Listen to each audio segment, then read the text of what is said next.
Hello students, this is Gayatri. Welcome back to another video of class 10 maths. और आज की video में हम मैथ्स के चैप्टर 1 रियल नंबर की रिवीजन करते हैं। तो इस वीडियो में जो टॉपिक्स हम डिस्कस करेंगे वो है नंबर सिस्टम, नेक्स्ट है terminating and non terminating decimal expansion, then Euclid division lemma and Euclid division algorithm. Next हम देखेंगे fundamental theorem of arithmetic and then find करेंगे हम HCF and LCM by prime factorisation method. और फिर हम करते हैं proof √2, √3 and √5 are irrational numbers. तो फर्स्ट टॉपिक जो है हमारा रैशनल एंड इर्रेशनल नंबर, उसको समझने से पहले हम एक बार नंबर सिस्टम देख लेते हैं। तो नंबर सिस्टम में जो नंबर्स हमने अभी तक पढ़े हैं वो क्या है। सबसे पहले है नेचुरल नंबर। नेचुरल नंबर्स क्या होते हैं? काउंटिंग नंबर्स हैं starting from 1, 1, 2, 3, 4, 5 goes up to infinity. तो ये जो नंबर्स होते हैं हमारे, ये कैसे नंबर्स होते हैं? नेचुरल नंबर्स होते हैं।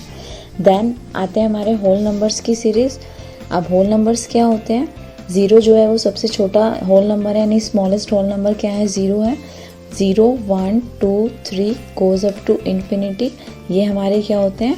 होल नंबर्स होते हैं। यानी कि जो नेचुरल नंबर्स होते हैं वो स्टार्टिंग होते हैं 1 से, यानी स्मॉलेस्ट जो नेचुरल नंबर है वो क्या है हमारा? 1 स्मॉलेस्ट नेचुरल नंबर है।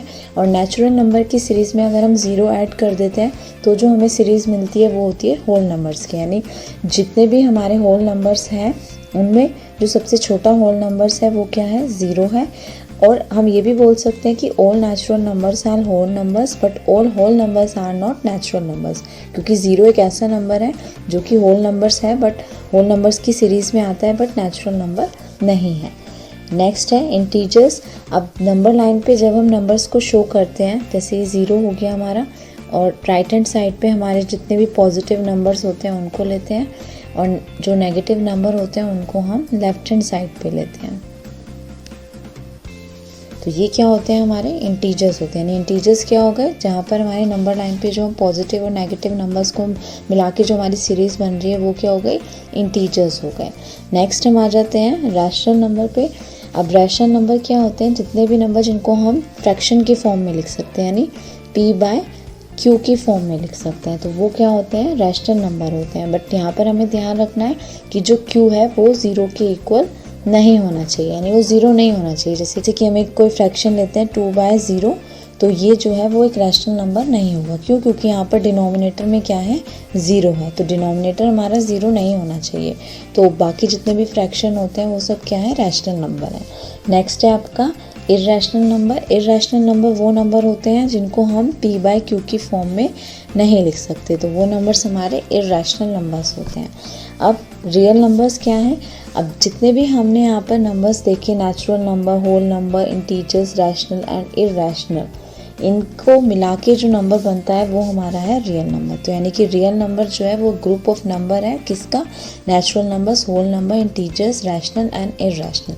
यानी कि जितने भी नंबर हम नंबर लाइन पर शो कर सकते हैं उन सबको हम क्या बोलते हैं? वो सब होते हैं हमारे रियल नंबर। इसको हम डिनोट करते हैं किससे? R से। नेक्स्ट अब हम देखते हैं डेसिमल एक्सपेंशन के बेसिस पे हमने एक्सपेंशन जो होता है डेसिमल एक्सपेंशन, उसको 2 में डिवाइड किया, टर्मिनेटिंग में एंड नॉन टर्मिनेटिंग में।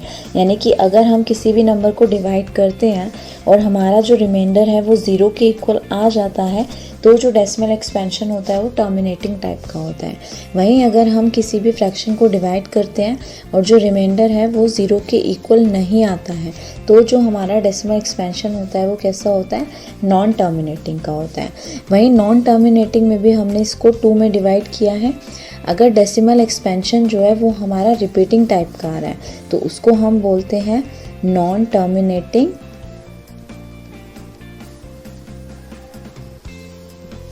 And repeating decimal expansion. जैसे कि 1/3 है और 3 से हम 1 को डिवाइड करते हैं तो पॉइंट लगा के 0 लगाएंगे, 3 3 ज़ा 9, फिर 1 बचेगा, 0 लगाएंगे, 3 3 ज़ा 9। तो इस तरह से ये नंबर है डिवाइड होता जाएगा और हमारे पास क्या आता रहेगा? 0.333333। तो जब इस तरह से नंबर हमारे रिपीट होते हैं तो उसको हम बोलते हैं non terminating and repeating. Next जो हमारा डेसिमल एक्सपेंशन का टाइप है वो है नॉन टर्मिनेटिंग में ही non terminating and non repeating, यानी कि इसमें रिमाइंडर भी हमारा जो है वो 0 के इक्वल नहीं होता है और साथ ही जो डिवीजन के बाद हमें क्वोशंट मिल रहा है उसमें कोई भी डिजिट जो है वो रिपीट नहीं होती। जैसे कि अगर हम डिवाइड करते हैं किसी नंबर को और हमें मिलता है 0.1457832196 इस तरह से, और वो नंबर जो है वो एग्जैक्टली डिवाइड नहीं हो रहा है और ना ही उसमें जो क्वोशंट है वो रिपीट हो रहा है, तो इस तरह का जो डेसिमल एक्सपेंशन होता है उसको हम क्या बोलते हैं, non terminating and non repeating decimal expansion.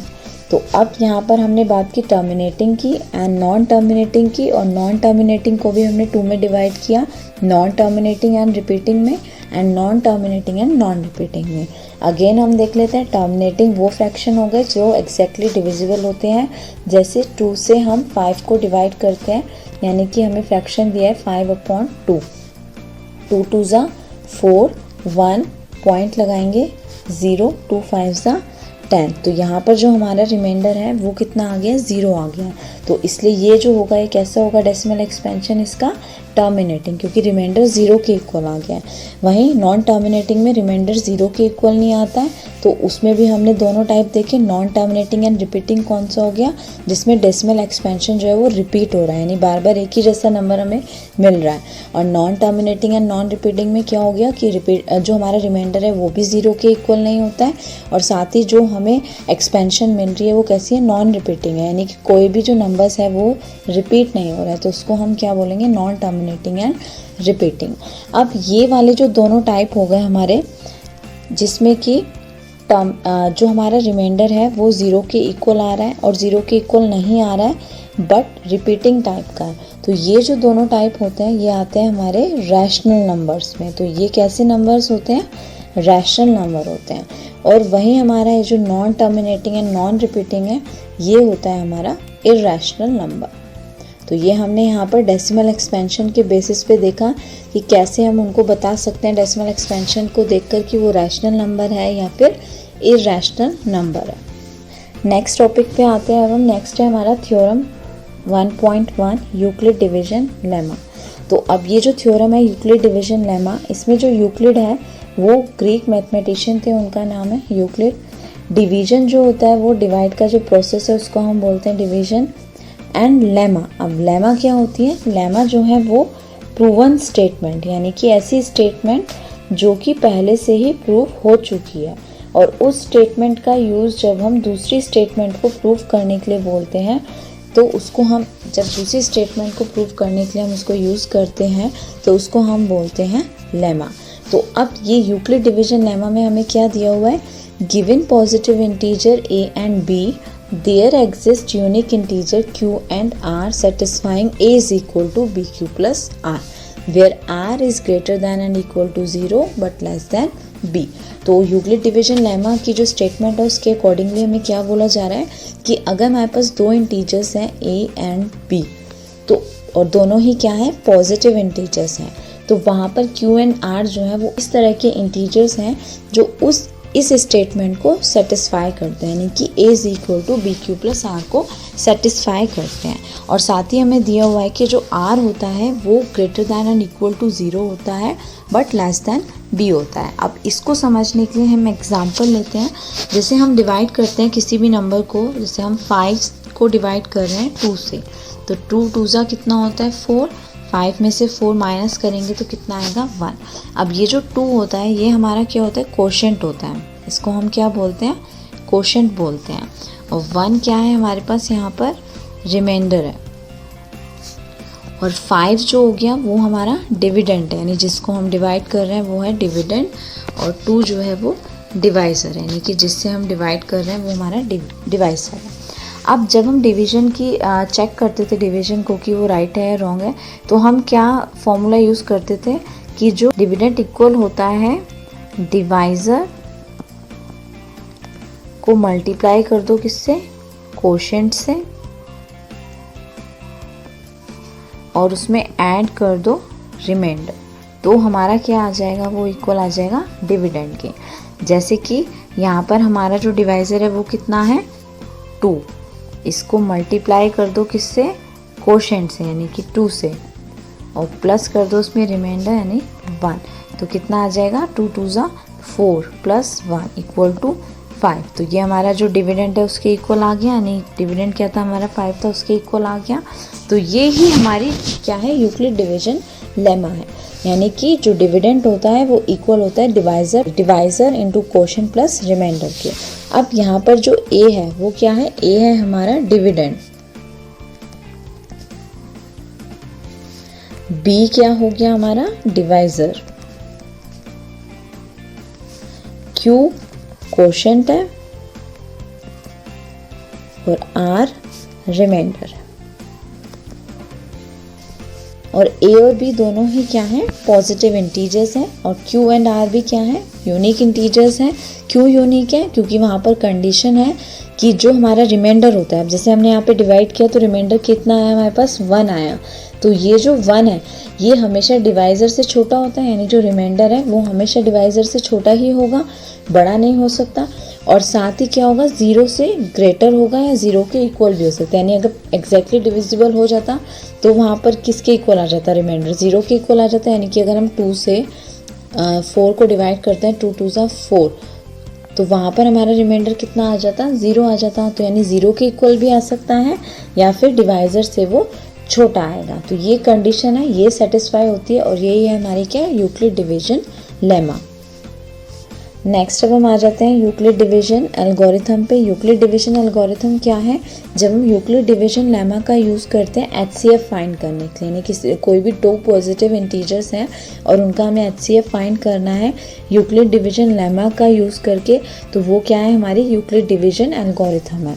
So to obtain the HCF of 2 positive integers C and D with C greater than D, follow the steps below. तो अगर हमें 2 पॉजिटिव इंटीजर्स का एचसीएफ फाइंड करना है C और D का, तो हम ये स्टेप्स फॉलो करके फाइंड कर सकते हैं, और ये हमारी क्या, यूक्लिड डिवीजन एल्गोरिथम। तो क्या स्टेप है, फर्स्ट स्टेप है हमारा अप्लाई करना है हमें Euclid division lemma to C and D, यानी कि जो हमने वो डिवाइड किया, जो यूक्लिड डिवीजन लेमा का प्रोसेस है वो हमें अप्लाई करना है किस पे, C and D पे, यानी A is equal to BQ plus R की फॉर्म में हमें लिखना है। So we find whole number Q and R such that C is equal to DQ plus R।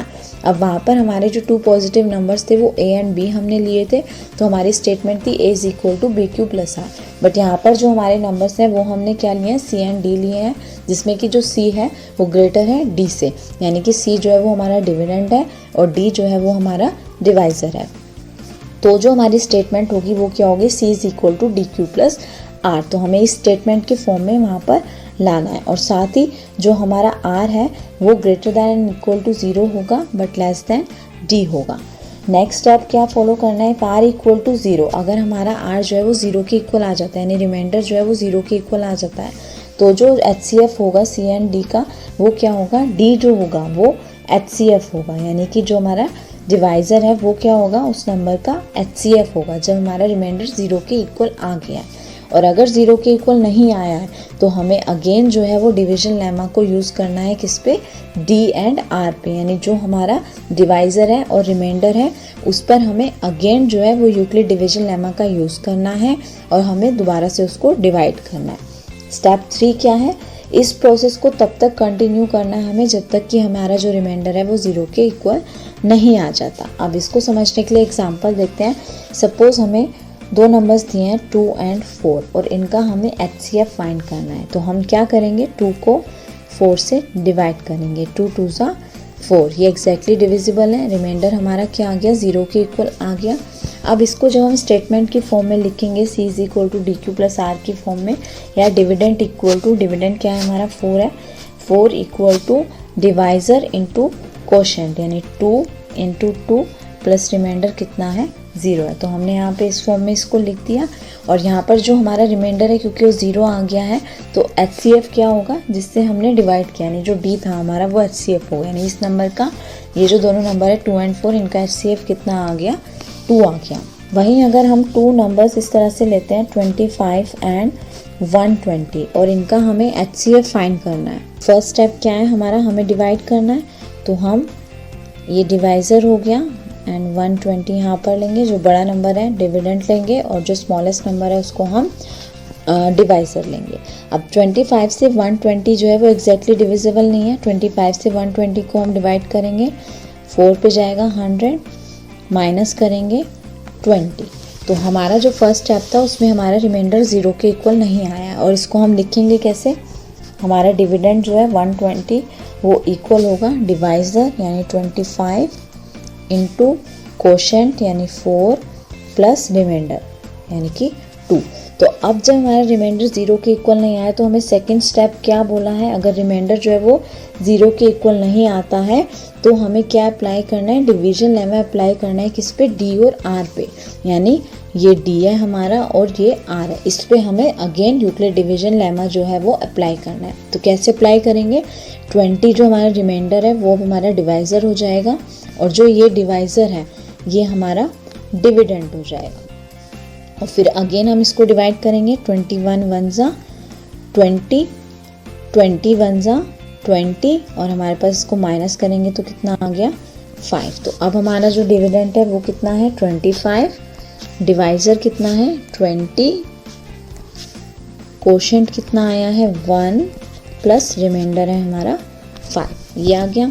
अब अगेन ये जो रिमाइंडर है वो हमारा 0 के इक्वल नहीं आया है, 5 आ रहा है। तो अब फिर जो रिमाइंडर है वो डिवाइज़र हो गया और ये वाला जो हमारा डिवाइज़र है ये डिविडेंड हो गया। सॉरी, ये जो हमारा जो डिवाइज़र है वो डिविडेंड हो गया। अब 5 से हम 20 को डिवाइड करते हैं, 5 4 ज़ा 20। तो अब हमारा जो रिमाइंडर है वो 0 के इक्वल आ गया। तो इसको लिखेंगे हम कैसे, 20 इज इक्वल टू 5 यानी ये वाला divisor into quotient plus remainder कितना आ गया 0। अब जब हमारा रिमाइंडर 0 के इक्वल आ गया है तो हमारा जो HCF होता है वो क्या होगा, डिवाइज़र। यानी कि ये जो 5 आया है हमारा, ये क्या है हमारा HCF है। तो HCF कितना आ गया हमारे पास 5, यानी कि 25 एंड 120 का HCF कितना आ गया 5 आ गया। तो ये है हमारी यूक्लिड डिवीजन एल्गोरिथम। यानी कि हमें क्या करना है, डिवाइड करना है और अगर हमारा रिमाइंडर 0 के इक्वल आता है तो जो हमारा डिवाइज़र था वो क्या हो जाता है, HCF हो जाता है। बट अगर 0 के इक्वल नहीं आता है, जैसे कि यहाँ पर नहीं आया, तो हमने क्या किया, अगेन रिमाइंडर को डिवाइज़र बना देते हैं और जो डिवाइज़र था उसको डिविडेंड बना देते हैं और उसको दोबारा से डिवाइड करते हैं। फिर 0 के इक्वल नहीं आया तो रिमाइंडर हमारा क्या हो गया, डिवाइज़र, और जो ऊपर वाला मतलब उससे जो पहले स्टेप में डिवाइज़र था वो हो गया हमारा डिविडेंड। फिर हमने उसको डिवाइड किया तो हमारा जो रिमाइंडर था वो 0 के इक्वल आ गया। तो HCF क्या हुआ, जो लास्ट में हमारा डिवाइज़र आया था वो हमारा HCF होगा। तो हमारा कितना आ गया HCF 5। नेक्स्ट है हमारी theorem, fundamental theorem of arithmetic. अब ये क्या है, every composite number can be expressed यानी factorise as a product of prime and this factorisation is unique apart from the order in which the prime factor occur. तो इसमें क्या बोल रहे हैं कि कोई भी जो कंपोजिट नंबर होता है उसको हम एक्सप्रेस कर सकते हैं यानी फैक्टराइज कर सकते हैं प्रोडक्ट ऑफ प्राइम में। अब कंपोजिट नंबर क्या होते हैं, जिनके 2 से ज़्यादा फैक्टर्स होते हैं। यानी कि सपोज 4 है तो 4 किस किस की टेबल में आता है, 1 में आता है, 2 में आता है, 4 में आता है। या 25 है, 1 में आएगा, 5 में आएगा, 25 में आएगा। बट 3 है, 3 किस में आएगा, 1 में आ रहा है और सिर्फ 3 में आ रहा है। यानी कि इसके तो सिर्फ 2 ही फैक्टर्स हैं, तो ये क्या होगा, ये प्राइम नंबर है। और ये दोनों क्या है, कंपोजिट नंबर है। यानी कि जो सिर्फ 1 से और अपनी ही टेबल से जाए वो प्राइम नंबर होता है, और जिसके 1 और अपने अलावा किसी और टेबल में भी आए तो वो क्या है, कंपोजिट नंबर। यानी जिसके सिर्फ 2 फैक्टर्स हैं वो प्राइम नंबर हो गया, और जिसके 2 से ज़्यादा फैक्टर्स हैं वो हमारा क्या होता है, कंपोजिट नंबर होता है। तो यहाँ पर हमें फंडामेंटल थ्योरम अरिथमेटिक की स्टेटमेंट क्या है कि हर एक कंपोजिट नंबर को हम किस में एक्सप्रेस कर सकते हैं, प्रोडक्ट ऑफ प्राइम में कर सकते हैं। तो अब ये देख लेते हैं, जैसे कोई हम कंपोजिट नंबर लेते हैं, सपोज हमने कंपोजिट नंबर लिया 26। अब 26 को हम प्राइम फैक्टराइजेशन करते हैं तो क्या आएगा, 2 1 ज़ा 2, 2 3 ज़ा 6, 13 1 ज़ा 13। तो मतलब हमने इसको प्राइम फैक्टराइजेशन में चेंज किया तो हमारे पास कितना आया, 2 × 13। यानी कि 26 को हमने फैक्टराइज किया प्राइम फैक्टराइजेशन किया तो हमें मिला 13 × 2। और 2 और 13 दोनों ही कैसे नंबर हैं, प्राइम नंबर्स हैं, क्योंकि 2 भी सिर्फ 1 में आएगा और 2 में आएगा, और 13 भी सिर्फ 1 के टेबल में आता है और 13 के टेबल में आता है। तो हमने कंपोजिट नंबर को किस में चेंज कर दिया, प्रोडक्ट ऑफ प्राइम में, यानी प्राइम नंबर्स के प्रोडक्ट की फॉर्म में चेंज कर दिया। And this factorisation is unique. अब इसको यूनिक क्यों बोल रहे हैं, फ्रॉम, क्योंकि 2 और 13 ही इसके दो फैक्टर होंगे प्राइम फैक्टर, यानी 26 के दो ही प्राइम फैक्टर होंगे, 2 × 13। अब इसको 13 × 2 भी लिख सकते हैं, क्योंकि ऑर्डर अगर हम चेंज कर दें तो प्राइम फैक्टर्स पे कोई इफेक्ट नहीं पड़ेगा, यानी 2 × 13 भी 26 होता है, 13 × 2 भी 26 होता है। तो ये हो गई हमारी क्या, फंडामेंटल थ्योरम ऑफ अरिथमेटिक। अब एक चीज़ और हम यहाँ पर डिस्कस कर लेते हैं कि सपोज़ हमारे को ये तो पता है कि जो p/q की फॉर्म में नंबर्स होते हैं उनको हम क्या बोलते हैं, रैशनल नंबर होते हैं। अब रैशनल नंबर का अगर हम प्राइम फैक्टराइजेशन करते हैं डिनोमिनेटर का, तो प्राइम नंबर्स की फॉर्म में आएगा। तो अगर हम किसी भी नंबर का, यानी किसी भी फ्रैक्शन का प्राइम फैक्टराइजेशन करते हैं और वो 2 to the power × 5 to the power m की फॉर्म का आता है, तो जो डेसिमल एक्सपेंशन होगा वो हम बिना डिवाइड किए बता सकते हैं वो किस टाइप का होगा, टर्मिनेटिंग टाइप का होगा। यानी कि अगर प्राइम फैक्टराइजेशन जो है हम किसी भी नंबर के डिनोमिनेटर का, यानी किसी भी फ्रैक्शन के डिनोमिनेटर का प्राइम फैक्टराइजेशन करते हैं और हमें नीचे मिल रहा है 2 × 2 × 2 इस तरह से मिल रहा है, तो भी वो क्या होगा, टर्मिनेटिंग होगा। या फिर हमें प्राइम फैक्टराइजेशन में मिल रहा है 5 × 5 × 5 × 5, यानी सिर्फ 5 ही मिल रहा है, तो भी टर्मिनेटिंग होगा। और अगर हमें 2 × 2 × 5 मिल रहा है तो भी वो कैसा होगा, उसका डेसिमल एक्सपेंशन होगा टर्मिनेटिंग। यानी बिना डिवाइड किए हम फ्रैक्शन को देख के बता सकते हैं कि वो टर्मिनेटिंग होगा या फिर नॉन टर्मिनेटिंग रिपीटिंग होगा। सपोज़ हमें दिया हुआ है कोई फ्रैक्शन 2/10, तो यहाँ पर जो 10 है, 10 को हम प्राइम फैक्टराइजेशन करेंगे, 2 × 5 = 10, 5 × 1 = 5, तो हमारे पास कितना आ गया, 2 × 5, यानी हम इसको कैसे लिख सकते हैं, 2 × 5 लिख सकते हैं। तो अब क्योंकि इसमें 2 आ रहा है और 5 आ रहा है, दोनों आ रहा है, तो ये कैसा होगा, टर्मिनेटिंग होगा।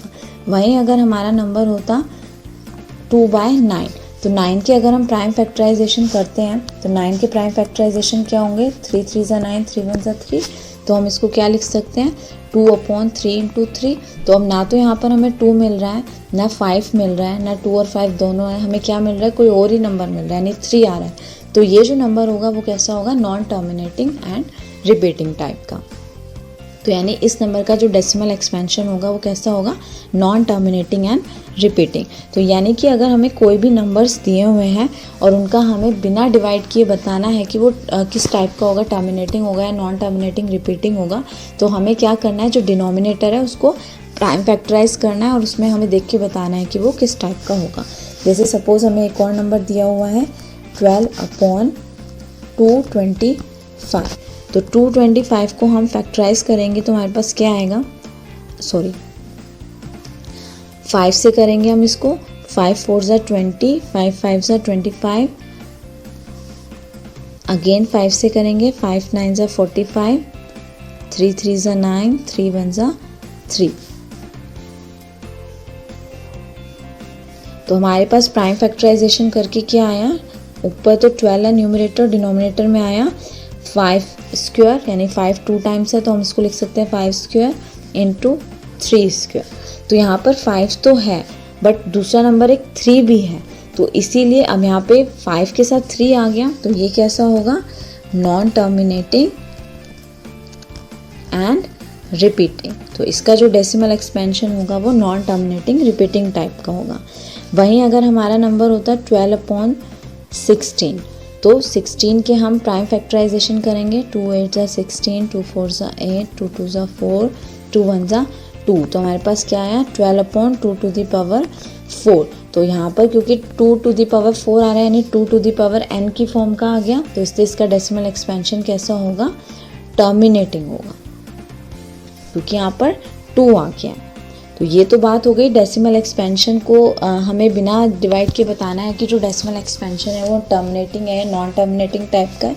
वहीं अगर हमें पता है कि जो हमारा डेसिमल एक्सपेंशन है वो टर्मिनेटिंग टाइप का है और फिर हमें बताना है कि कितने डेसिमल प्लेसेस के बाद में वो टर्मिनेट होगा, तो हम कैसे बताएंगे। सपोज़ हमारा नंबर है 13/5, 50। अब अगर हम 50 को प्राइम फैक्टराइज करते हैं तो कितना आएगा, 2 2 ज़ा 4, 2 5 ज़ा 10, 5 5 ज़ा 25, 5 1 ज़ा 5, तो ये आ गया 13/2 इंटू 5 इंटू 5।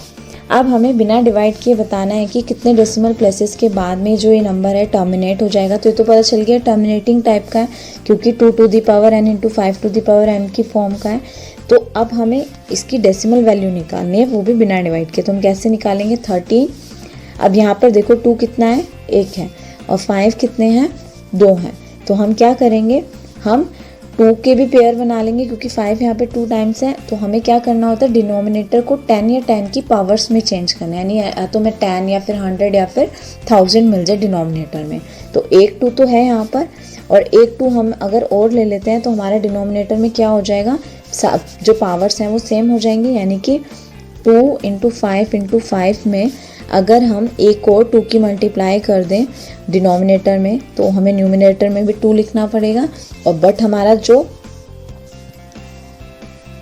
डिनोमिनेटर है वो क्या हो जाएगा, ऊपर तो हो गया 13 इंटू 2, और नीचे हमारे 2 भी स्क्वायर हो गया और 5 का भी स्क्वायर हो गया।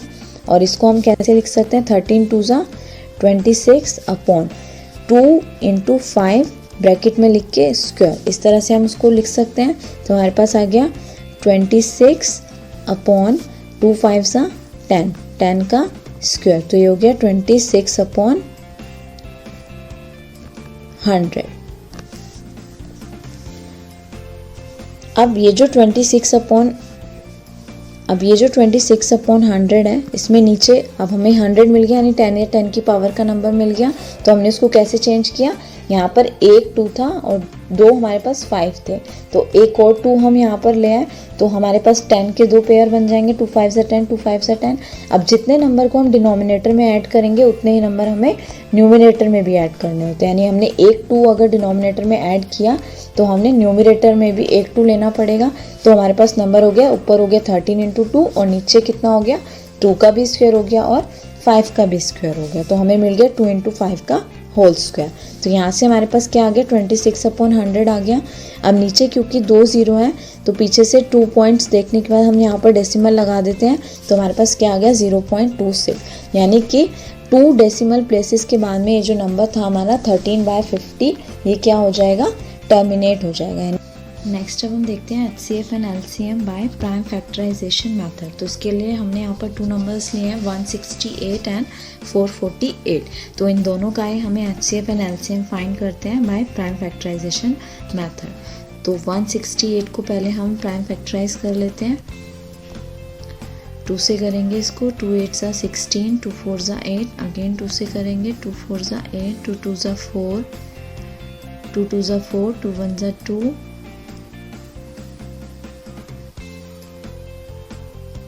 3 7 ज़ा 21, 7 1 ज़ा 7। और फिर हम करते हैं 448 को भी प्राइम फैक्टराइज। तो हमारे पास आएगा 2 2 ज़ा 4, 2 2 ज़ा 4, 2 4 ज़ा 8, 2 1 ज़ा 2, 2 1 ज़ा 2, 2 2 ज़ा 4, 2 5 ज़ा 10, 2 6 ज़ा 12, 2 2 ज़ा 4, 2 8 ज़ा 16, 2 1 ज़ा 2, 2 4 ज़ा 8, 2 7 ज़ा 14 एंड 7 1 ज़ा 7। तो हमारे पास क्या आ गया, 168 को हमने प्राइम फैक्टराइज किया तो हमारे पास आया 2 इंटू 2 इंटू 2 इंटू 3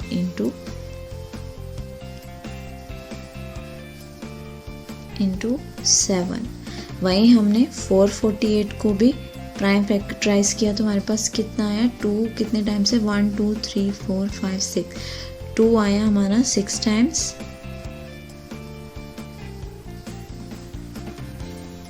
इंटू 7।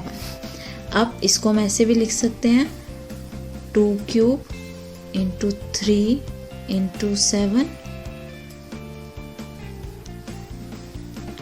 और इसको हम क्या लिख सकते हैं, 2 टू द पावर 6 इंटू 7। तो अब हम पहले फाइंड करते हैं HCF। तो HCF फाइंड करने के लिए हम क्या करते हैं, जो भी नंबर्स हैं उसकी जो लोएस्ट पावर वाला नंबर है उसको हम लेते हैं। जैसे यहाँ पर 2 क्यूब है और यहाँ पर 2 टू दी पावर कितना है, 6 है, तो हम क्या लेंगे, 2 क्यूब लेंगे। इसमें 3 है बट इसमें 3 नहीं है, तो वो नहीं लेंगे हम। एक 7 इसमें कॉमन है, दोनों में 7 आ रहा है, तो हम क्या लेंगे, एक 7 लेंगे। तो हमारे पास कितना आ गया, 2 to the power 3 यानी 2 क्यूब, तो ये हो जाएगा 8 into 7 that is equal to 56। और वहीं हमें एलसीएम फाइंड करने के लिए हम क्या लेते हैं, जो हाईएस्ट पावर होता है। जैसे यहाँ पे 2 क्यूब है, यहाँ 2 6 है, तो हम 2 की पावर 6 वाला जो है उसको लेंगे इनटू 3 इसमें है, इसमें नहीं है, तो हम एक 3 भी लेंगे, जो हाईएस्ट पावर हो गया उसको लेना है। तो यहाँ पे 3 है ही नहीं, यानी 3 की पावर 0 है, और यहाँ पर कितना है, 3 की पावर 1 है, तो हम 3 लेंगे इनटू 7 की दोनों में पावर सेम है, तो एक हम 7 लेंगे। तो ये कितना हो गया, 2 into 2 into 2 into 2 into 2 into 2 into 3 into 7, तो ये हो गया 2 2 ज़ा 4, 4 2 ज़ा 8, 8 2 ज़ा 16, 16 2 ज़ा 32, 32 को हम 2 से करेंगे 64 इंटू 3 इंटू 7 कितना हो गया, 21।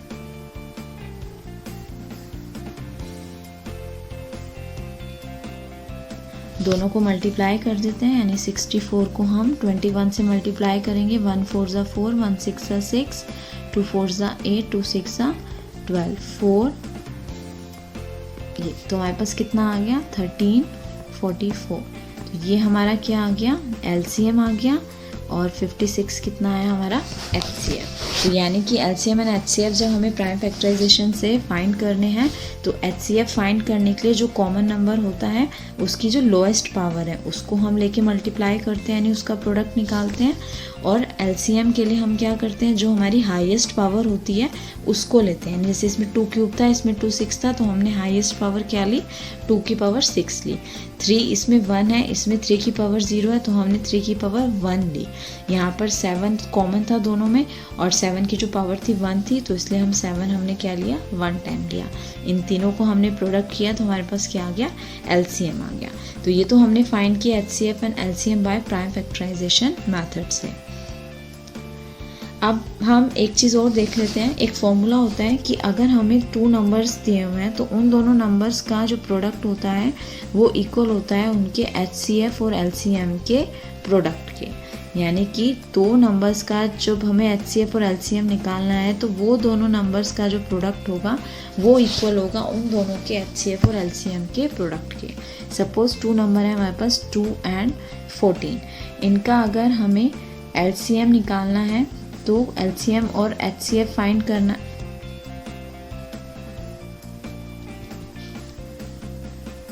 सपोज 2 नंबर्स हैं हमारे पास, 2 and 14, तो इसका हम 14 को प्राइम फैक्टराइज करते हैं। 2 7 ज़ा 14, 7 1 ज़ा 7, और 2 का तो 2 ही रहेगा, यानी 2 तो हो गया हमारा 2 into 1 2, और 14 को हमने लिखा क्या, 2 into 7। तो एचसीएफ क्या होगा इन दोनों का, एचसीएफ होगा 2,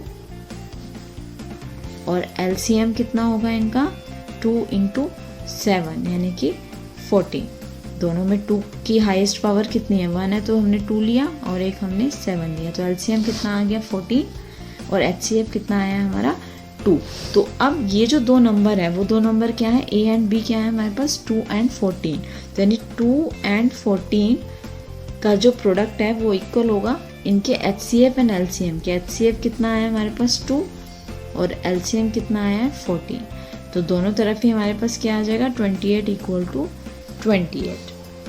एक और एग्जांपल से हम इसको समझ लेते हैं। सपोज हमें 2 नंबर्स दिए हुए हैं, ए दिया हुआ है 27, बी दिया हुआ है 96, और इसको हमें चेक करना है इस स्टेटमेंट में रख के कि ए इंटू बी जो होता है वो इक्वल होता है एचसीएफ इंटू एलसीएम के। तो हमें इसको चेक करके बताना है, तो उसके लिए 27 और 96 का हम प्राइम फैक्टराइजेशन कर लेते हैं। 3 9 ज़ा 27, 3 3 ज़ा 9, 3 1 ज़ा 3। 96 को हम करेंगे तो 3 से 3 3 ज़ा 9, 3 2 ज़ा 6। 96 को हम प्राइम फैक्टराइज कर लेते हैं। 2 4 ज़ा 8, 2 8 ज़ा 16, 2 2 ज़ा 4, 2 4 ज़ा 8, 2 1 ज़ा 2, 2 2 ज़ा 4, 2 6 ज़ा 12, 2 3 ज़ा 6 and 3 1 ज़ा 3।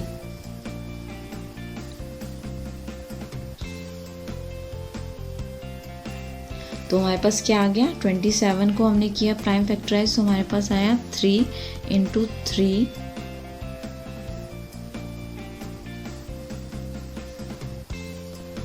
इंटू 3 इंटू 3 इंटू 3 यानी कि 3 का क्यूब। और 96 को हमने प्राइम फैक्टराइज किया तो हमारे पास आया 2 into 2 into 2 into 2 into 2 into 3, तो इसको हम लिख सकते हैं 2 टू द पावर 5 इंटू 3। तो अब हम यहाँ पर HCF फाइंड करते हैं सबसे पहले। तो HCF में जो लोएस्ट पावर है कॉमन नंबर की वो देखेंगे, तो यहाँ पर 2 की पावर 5 है बट यहाँ पर 2 नहीं है, 3 की पावर यहाँ पे 3 है और यहाँ पर 3 की पावर कितनी है, 1 है। तो हम क्या लेंगे, एक 3 लेंगे। 2 हमने क्यों नहीं लिया, क्योंकि 2 की लोएस्ट पावर लेनी है, यहाँ पे 2 नहीं है, तो यानी 2 क्या हो गया, 0 हो गया। तो हमने क्या लिया यहाँ पे, तो हमें क्या करना है, जो कॉमन हमारा, तो हमें क्या करना है, जो कॉमन नंबर है उसकी लोएस्ट पावर लेनी है। तो कॉमन नंबर क्या है यहाँ पर, 2 यहाँ पर है बट इस वाले में 2 नहीं है, 3 यहाँ पर 1 टाइम है और यहाँ पर 3 कितना है, 3 टाइम है। तो दोनों में जो लोएस्ट पावर है वो क्या है, 3 की पावर 1 यानी कि 3। तो HCF कितना आ गया दोनों नंबर्स का, 3। वहीं अगर हम LCM निकाला दोनों नंबर का तो वो कितना होगा, LCM में हम क्या लेते हैं, हाईएस्ट पावर लेते हैं। तो यहाँ पर 3 की पावर कितनी है, 3 है और यहाँ पर 2 की पावर कितनी है, 5 है। तो पहले छोटा नंबर 2 है तो 2 की पावर कितना हम लेंगे, 5 यानी जो हाईएस्ट पावर है।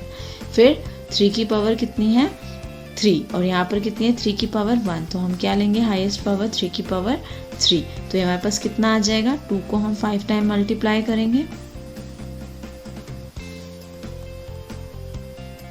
इंटू 3 को हम 3 टाइम्स मल्टीप्लाई करेंगे। तो हमारे पास क्या आ जाएगा, 2 2 ज़ा 4 2 ज़ा 8 2 ज़ा 16 2 ज़ा 32 इंटू 3 3 ज़ा 9 3 ज़ा 27। अब इन दोनों को मल्टीप्लाई कर लेते हैं।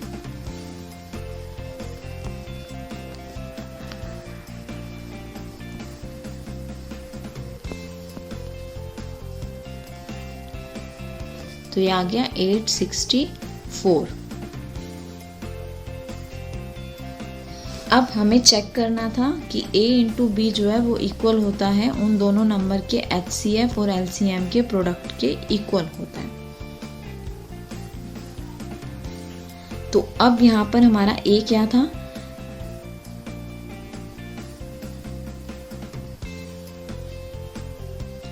तो यहाँ पर जो हमारा A है वो क्या है, 27। तो A हो गया 27 एंड B क्या है,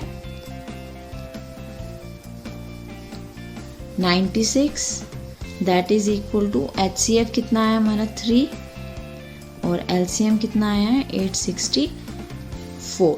अब 27 को 96 से मल्टीप्लाई करते हैं।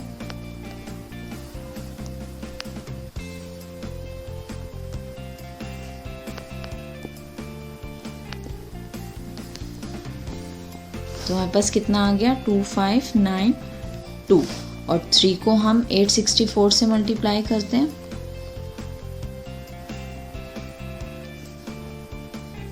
तो यहाँ पर भी कितना आ गया, 2592। तो ये दोनों साइड इक्वल आ गई। तो इसका मतलब हमने ये प्रूव कर दिया कि 2 नंबर्स का जो प्रोडक्ट होता है वो इक्वल होता है उनके HCF और LCM के प्रोडक्ट के। तो यहाँ से हमें ये चीज़ समझ आ गई। वहीं इसी तरह के क्वेश्चन में अगर हमें दोनों नंबर्स दिए हुए हैं और उनका HCF दिया हुआ है और LCM हमें फाइंड करना है, तो हम इस फॉर्मूले में पुट करके हम डायरेक्टली निकाल सकते हैं विदाउट प्राइम फैक्टराइजेशन मेथड के। हम यहाँ पर डायरेक्ट वैल्यू पुट करके HCF और LCM हमें कोई एक दिया हुआ है, यानी चारों में से अगर हमें कोई एक भी चीज़ मिसिंग है तो उसको हम फाइंड कर सकते हैं। उस हमें A दिया हुआ है 2, B दिया हुआ है हमें 6 और जो HCF है वो हमें दिया हुआ है 2। तो हमें LCM जो है वो फाइंड करना है। तो हम क्या करेंगे, डायरेक्टली फॉर्मूला लिखेंगे A into B is equal to HCF into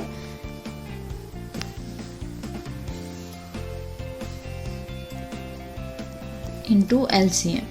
तो A कितना है हमारा 2, B कितना है 6, HCF हमें दिया हुआ है 2 और LCM हमें फाइंड करना है। तो 6 2 ज़ा 12 is equal to 2 into LCM और ये जो 2 मल्टीप्लाई में है तो ये इधर आके डिवाइड में हो जाएगा। तो हमारे पास LCM कितना आ जाएगा, टू 6 = 12, तो यानी एलसीएम कितना आ गया 6 आ गया। यानी अगर हमें 3 की वैल्यू दी हुई है और हमें 4th वैल्यू जो है वो फाइंड करनी है, तो हम इस फॉर्मूले में पुट करके उसको फाइंड कर सकते हैं।